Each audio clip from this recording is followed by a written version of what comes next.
Hello, thanks for listening to the FLP, the Finance Leadership Podcast.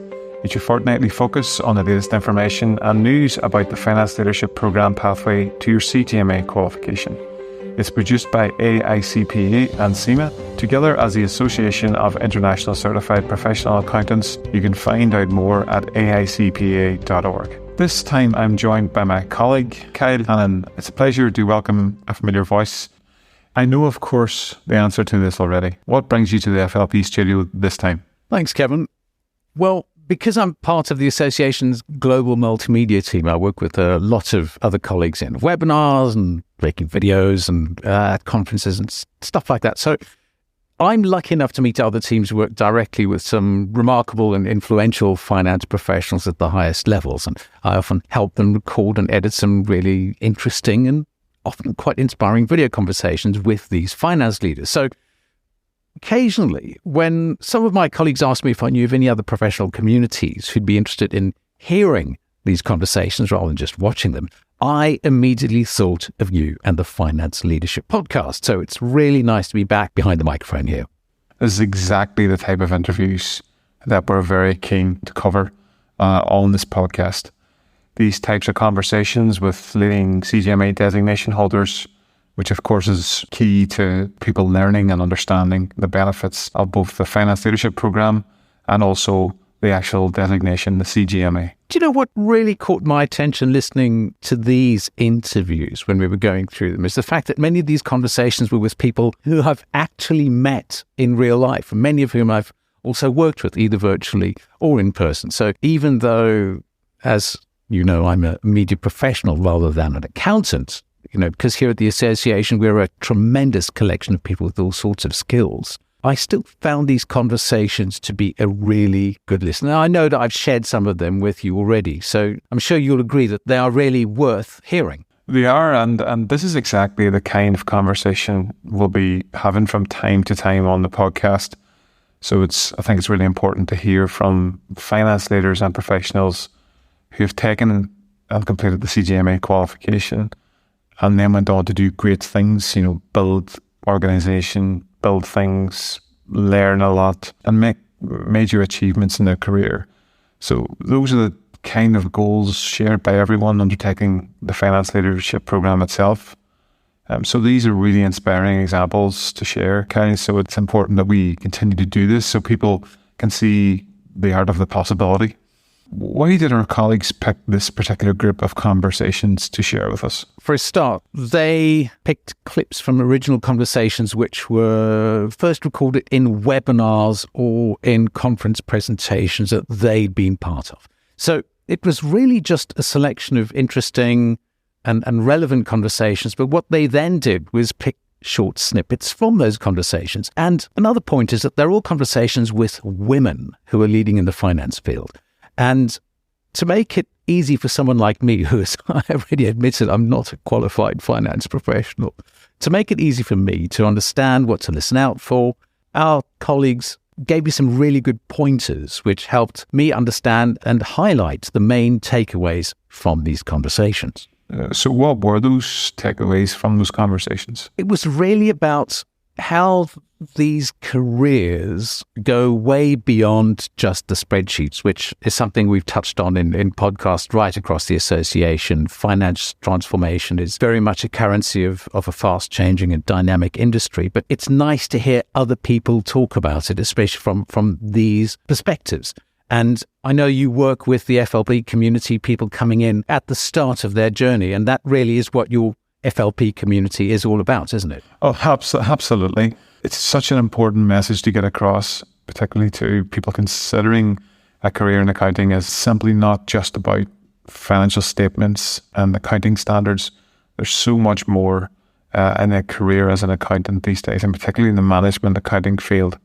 People have this notion, maybe from the outside looking in, we're just number crunchers, but there are so many possibilities, and I've met so many diverse, qualified CGMAs across the globe that do so many diverse roles. I think it's a really important message that people see this as a gateway to a career in business. And that's exactly why I thought, having heard some of these snippets and talking to our colleagues, thinking that bringing these to the Finance Leadership Podcast really made sense because they really do communicate such a lot of exciting potential from a profession that is increasingly diverse. And look, I mean, it's been clear for ages that the image of what an accountant is changing really fast. And it's more and more obvious that the traditional skills, rather than the image of accounting, those are all evolving as well. But I'm not telling you anything you don't know. I mean, you work with students all the time, don't you? Yeah, you're absolutely right, Kyle. It's a recurring theme in accounting, but it's a recurring theme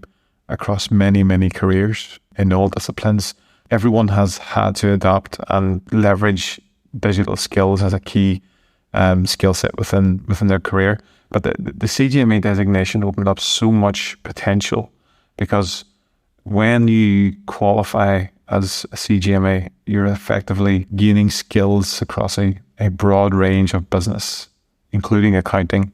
So you're learning people skills, business skills, obviously your core technical skills also.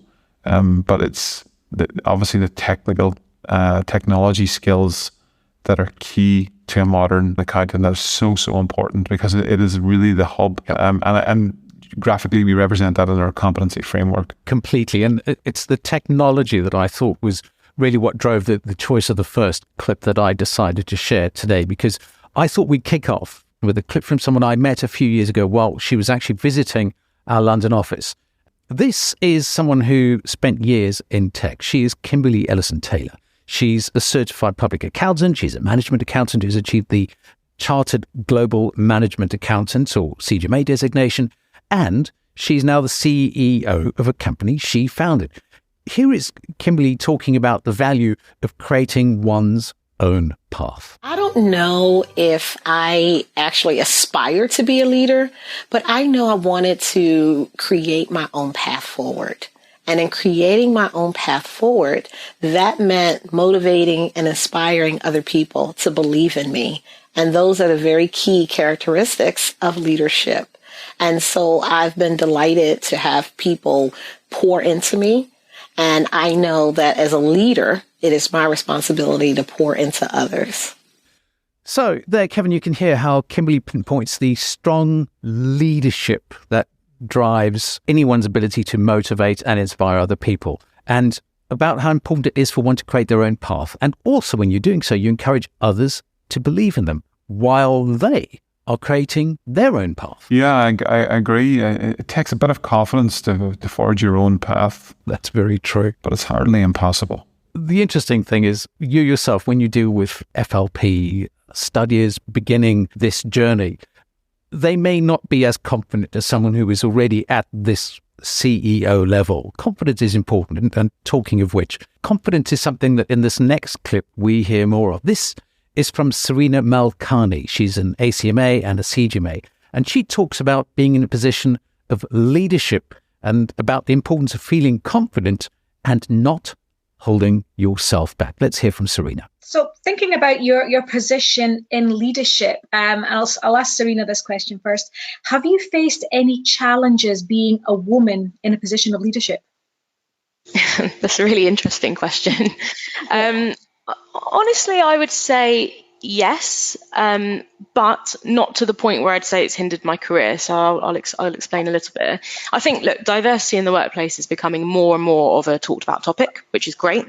I think 10, 20 years ago, we weren't talking about, do women face different challenges in leadership? So the fact that it's even a topic of conversation now, I think is excellent and shows some progress. And I've actually been selected for a Women in Leadership Programme at Sky. So that's, that just shows you the fact that exists means that this is something that people care about now, and we talk about this a lot actually, given the topic of the program. And I don't want to generalize, because I really don't think it's as simple as categorizing everybody into two buckets in terms of how they behave. Women behave this way and men behave this way, because obviously that's not the case. But there is a lot of research out there that suggests that typically, like on average, we do tend to behave slightly different at work. And there's a lot of research out there, loads of books you can read on this topic that are really interesting.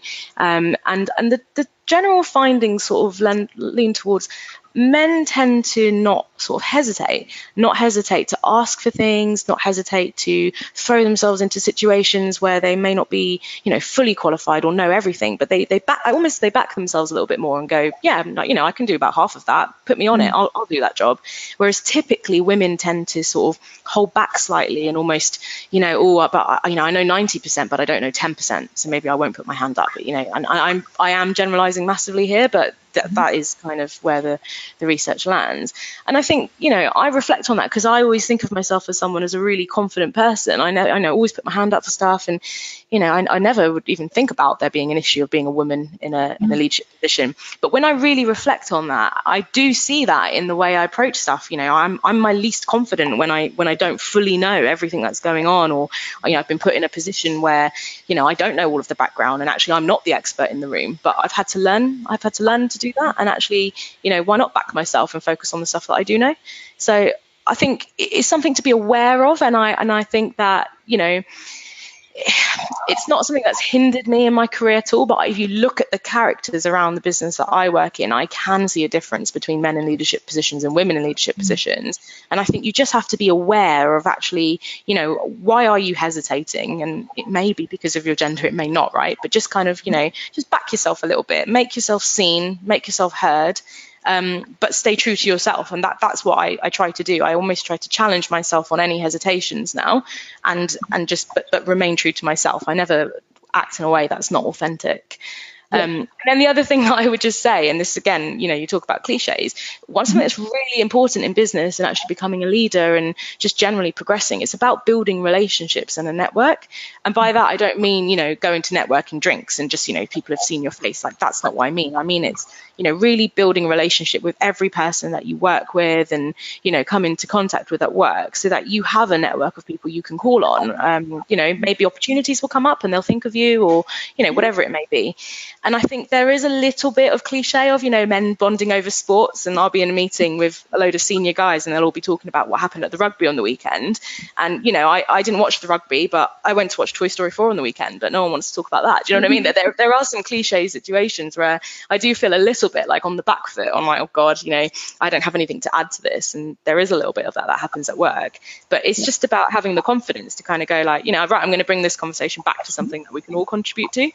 So I'd say it hasn't stopped me progressing, but it's something I think we should all be aware of this, right? Because something that I think is really important at work is inclusivity. And I don't think that necessarily is as binary as men and women, but it's just about, conversations, the way you approach things. Are we being inclusive to everybody? And, that's whether you feel like you're being included or whether you're setting the tone of whether the meeting is inclusive or not. And I think it's just something we all need to keep at the forefront of our minds. Brilliant. I love the phrase she used, back yourself more. So, obviously when we trust ourselves and focus on what we know rather than the 10% we don't, we feel much more confident to raise our hand and take on challenges or more responsibility, for example, to not hold back and engage in the new opportunities that present themselves. I also like how she mentioned the importance of building relationships and networks, because I remember as a student, this was pointed out, opportunities come from people, and you've got to start by building your own relationships and your networks. We all need people in our corner to support us. And even when we're working, when colleagues know our work ethic and the quality of our work, they'll be much more likely to think of us and call on us when a new position or opportunity becomes available. Yeah, good points, Kyle. And speaking of new possibilities, studying with AICPA and CIMA, at each level of CIMA's CGMA professional qualification, that will itself open up opportunities because you're building skills upon skills, moving through the qualification, gaining designations on your way to get that CGMA qualification. Whether the CGMA candidate is at operational level or management level, or finally the strategic level, employers recognise the benefit and the ambition and the dedication, because obviously this is no mean feat to get yourself qualified. And the CGMA candidate is learning all the time. So you're able to learn and apply as you move through your learning. Yeah, and this reminds me when I was at university and at business school as well, there's no doubt that more learning can put you on the path to more earning. Talking of which, let's listen to another clip from Serena about just that. Once you're qualified, I guess you can go into a certain level of finance position, which I think, as you mentioned earlier, Sam, as well, that comes with salary, which is great.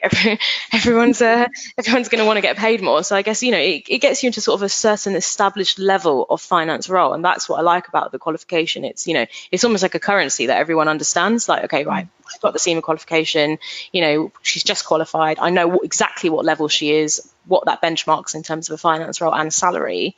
But I think, again, because we've talked about how the qualification is so well-rounded, it actually opens more doors than just finance, I'd say. So if I talk about just Sky, what I've seen quite a lot of our grads, when they finish the grad scheme, actually move quite quickly into marketing roles, business analyst roles, strategy as well. I've seen corporate development. So it really does open a lot of doors. And I think it all comes back down to the variety and the foundation of knowledge.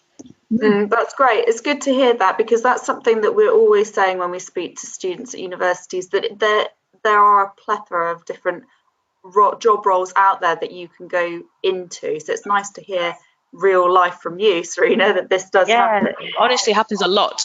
A lot. So that, Kevin, was another clip from Serena talking about how getting qualified gets you into a higher salary level. And it is no surprise. People reach a high benchmark of salary, they get more responsibilities due to their knowledge of operations, management and strategy. That stuff I learned. I know it applies to any senior position, any management position, and especially in the area that you and your FLP community work in.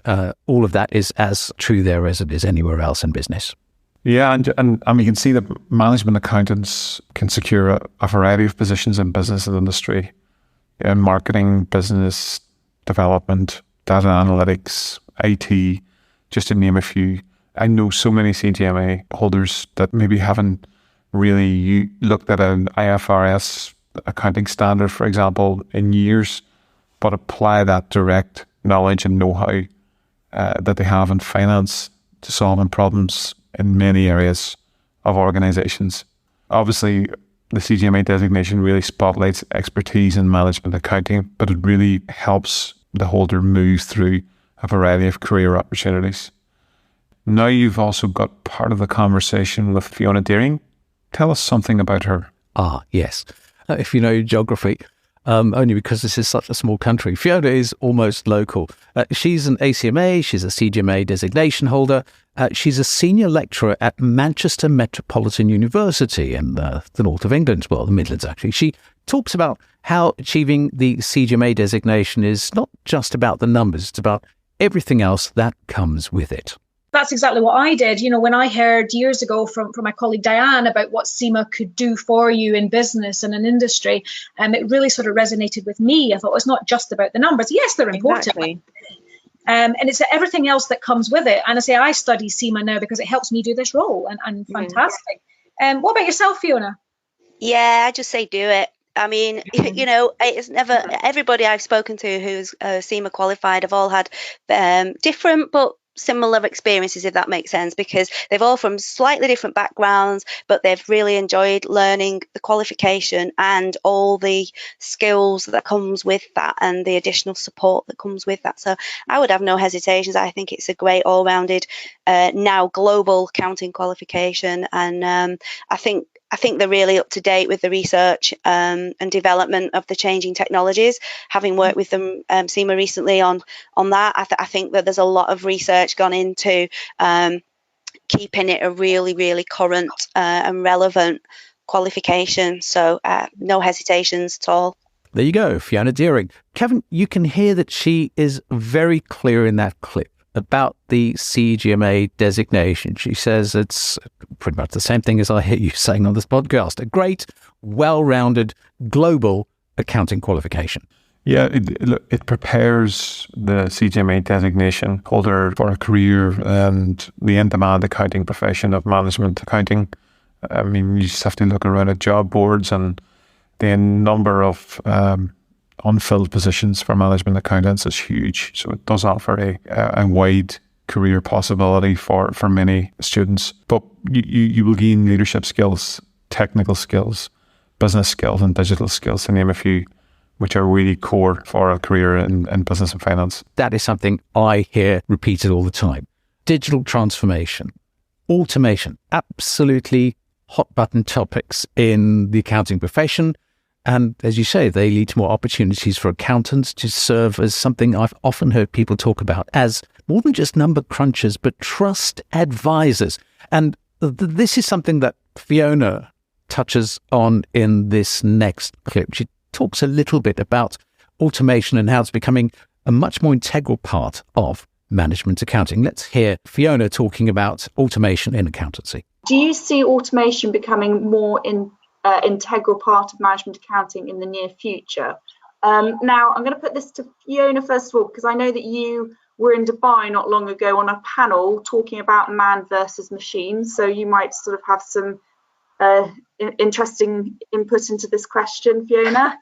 Yeah, certainly was. That was a really exciting and interesting opportunity I took part in, definitely.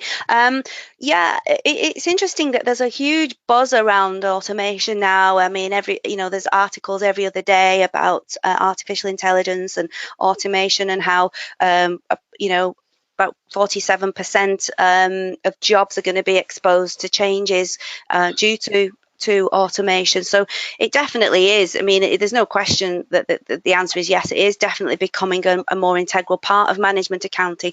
And certainly it's not jobs lost in the roles, but certainly jobs won in terms of changes. So I think that the foundation skills of management accounting will never not be needed. I just think that more than ever, the management accountants role in adding value, which has always been a push for the CGMA qualification, is this value added business idea is definitely going to become more relevant. So it's going to be a case of individuals needing to become more bilingual, so meaning the sort of the language of accounting and business, but also the language of technology.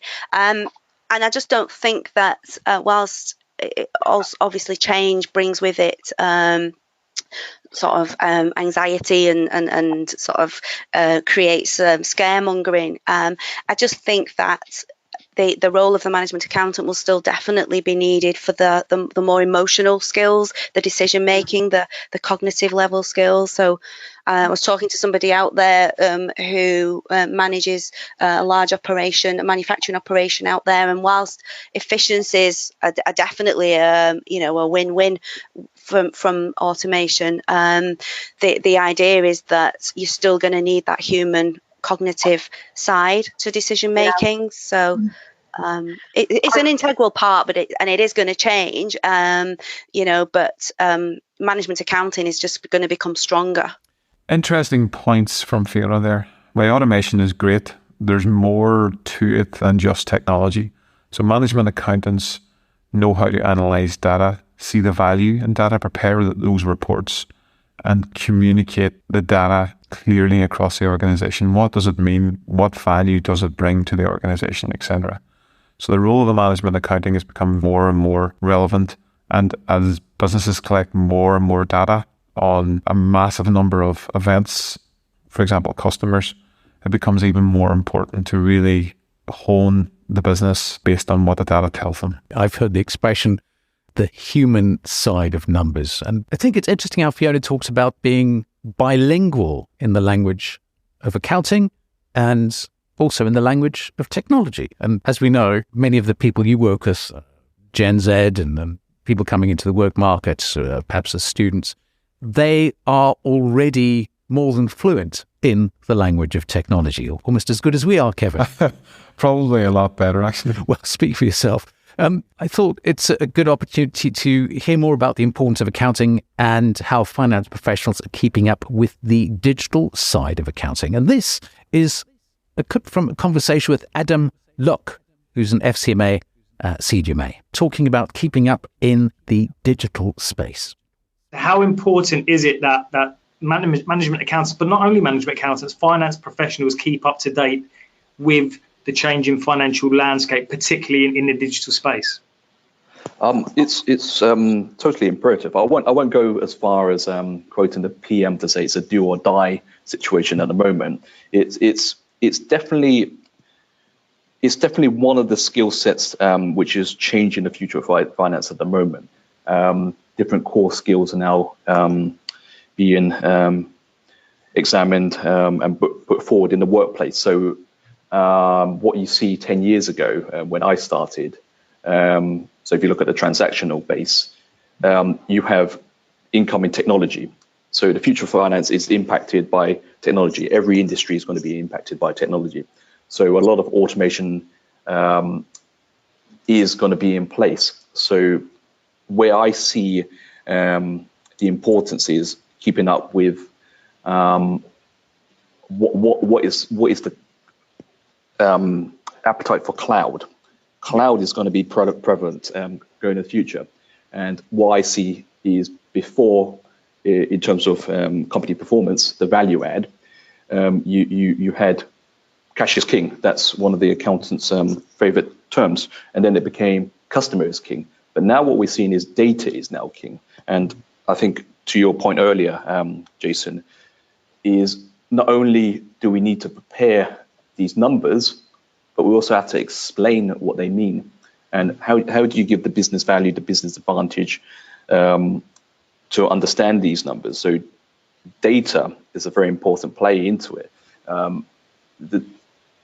The different types of systems and how you assimilate it is now, I believe, is a core skill set. So the manipulation of data, how do you get it out of databases? So the accountant, what I've seen in the past is, from my experience, is the advantage is if you understand data and you can extract it, assimilate it, you don't have to wait for the IT guys to pull your report. Can you do it for yourself? And that's where I'm at the moment at level 39. Is at the intersection between accounting and technology.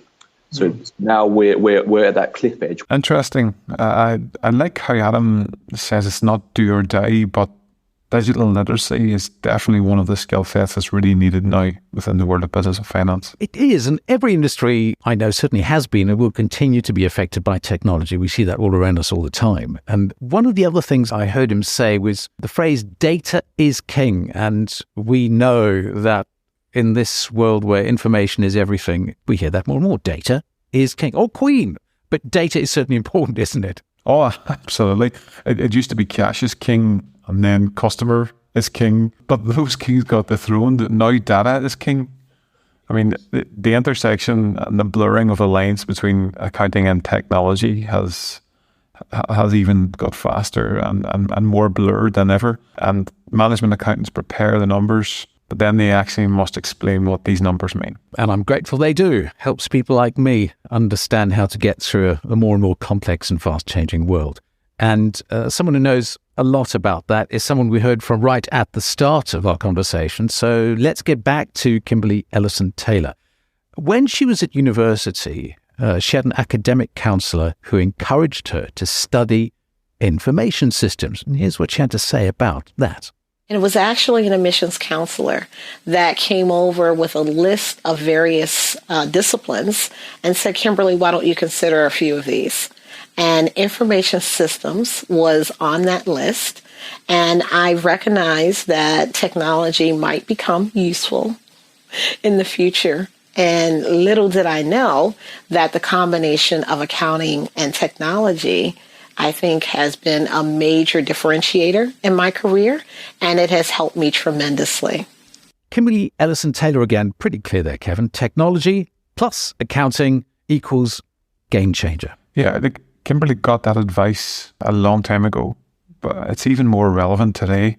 Gen Z knows full well the benefits of technology, and they'll have an easier time learning about the intricacies of data analytics, robotic process automation, for example, even using drones to perform remote audits. But so much has changed. And you mentioned the way that things are changing today, and diversity is also really, really important. And just so that we can demonstrate how diverse we are in this podcast, we've referred to Gen Z, as you just have, or Gen Z. See, we're covering both bases, depending on whether you say Z or Z. It certainly is something that reminds us that diversity in the accounting profession is vital. Inclusivity absolutely matters. And you've heard that in the conversations we've been sharing. Yeah, absolutely. The CGMA designation is open to anybody from any background. who wants to study and get the CGMA qualification. Everyone's invited, whether you third level qualifications, no qualifications. So everyone can get the designation if they're prepared to obviously do the work and get the experience. You've got one more clip from Kimberly. Yes, so I have. All right. Let's hear Kimberly Ellison-Taylor, who talks about how to build a bigger table of opportunity. Let's work together on building a bigger table of opportunity. Let's work together on ensuring that not one person is having to give up their seat, that we're just making room and we're asking either for a bigger table or we will all squeeze together. I think for women in particular, we do have unique challenges that we have faced inside work environments. And so I would encourage leaders to take an extra moment to develop individual development plans, to work on career advancement track initiatives inside the organization that are for women and by women, so that we are comfortable that we really can see ourselves at that table. I am hopeful that with our collective effort and each person taking individual accountability as well as collective accountability, that we will all get there and we won't have to talk about how many women you have on your board. Because when I look at your board and you say you have the best and the brightest, and I know that you have women who are amazing and who have the credentials, credibility, and experience sitting at your table, it will really be authentic. And it will really be true. There you have it. It's all about opportunity. And I hope everyone hearing this, Kevin, will walk away from this conversation knowing that strong leaders like the ones we've just heard, Serena Malkani, Fiona Deering, Kimberly Ellison-Taylor, and Adam Luck, have created opportunities for the next generation. Of course, that next generation is listening to us right now. That next generation could be you. By which I mean the listener, Kevin, not you, because, well, you know what I mean, don't you? I know what you mean, don't worry.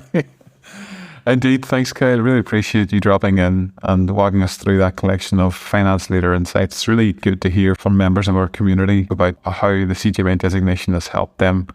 Great to hear directly from the beneficiaries. And thanks for having me. It's always a pleasure being back behind the mic. I may let you know as soon as I discover more of these finance leadership interviews to share with your FLP community here on the podcast. So as soon as there's more to share, you'll hear from me again. Great to hear from more and more people as the podcast continues. A link to the AICPA CIMA website and more information about the CGMA designation will be on the show notes, as always. Thanks again to Kyle and, of course, you, the listener, for joining us today. If you know a friend or colleague who could use this information, feel free to share with your networks.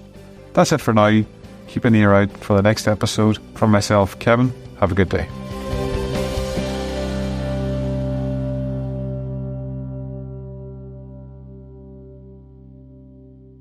This podcast is designed to provide illustrative information with respect to the subject matter covered, and does not represent an official opinion or position of the AICPA or AICPA.org.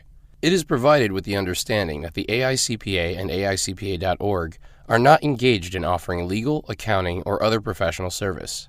If such advice or expert assistance is required, the services of a competent professional person should be sought. The AICPA and AICPA.org make no representations, warranties, or guarantees as to, and assume no responsibility for, the content or application of the material contained herein, and especially disclaim all liability for any damages arising out of the use of, reference to, or reliance on such material.